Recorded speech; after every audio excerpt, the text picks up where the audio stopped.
karyamyenda. Habayeho umuntu agakunda kurya imyenda. Umunsi umwe asanga ingwe yiyiciye ihene. Arayibwira ati njyewe mfite ihene nyinshi, mpa akanyama nanjye nzakwishyura. Ingwe ntiyashidikanya ndetse imuha uruhande rwose. Undi munsi ajya mu rufunzo hafi y'uruzi Let's go. guhambira imiganda y'inkorogoto. Ahageze ahasanga ingona yishe inka. Nuko abwira iyo ngona ati reka dusangire iyi nka, nanjye nzakwishyura. Ya ngona iremera baragabana.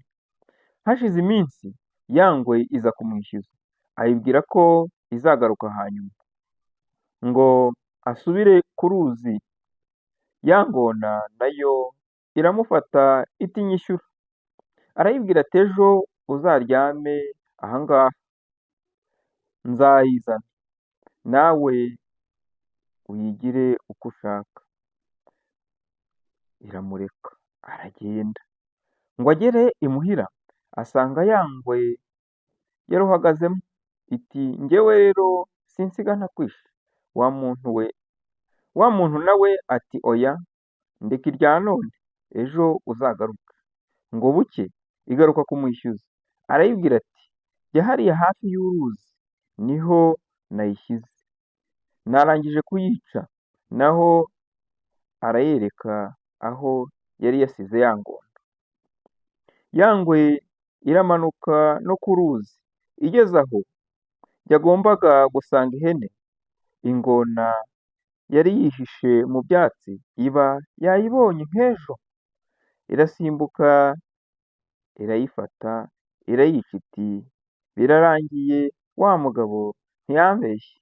Imaze kubaga uruhu iruha wa mugabo, nawe arugura inka ebyiri zose, akira ya myenda ye atyo. Umugani muremure w'inzoka n'igikeri. Umunsi umwe inzoka yagiye gushaka icyo kurya iraheba, ihindukiye isanga igikeri ku iriba, irakibwira iti nzanira amazi yo kunywa. Igikeri kirayisubiza kiti simfite ikibindi cyo kuyavomesha. Inzoka irayisubiza iti pfa kuzamuka akuri mu nda aramara inyota. Igikeri kiratekereza, hashize akanya gato kirayisubiza kiti nabera sindabona inzoka inywa amazi yo mu nda y'igikeri. Ahari urashaka inyama yanjye. Inzoka yumvise ayo magambo ibura icyo isubiza. Irasimbuka no mu iriba ngo dumburi iribira. Igikeri nacyo cyogera hejuru. Inzoka yuburutse igikeri kiribira. Umukino ukomeje utyo, igikeri kiratagangara, hanyuma kiturumbuka mu mazi gifata y'agasozi, kiroha mu mwobo w'intozi. Ziracyanjama, nawo kiwuturumbukamo kijya kwicukurira uwacyo. Inzoka ije igikurikiye yiroha mu mwobo w'intozi. Igikeri kibonye ko imaze guhenengeramo, kirahindukira wa mwobo w'intozi kiwegekaho ibuye rinini, kirahomera.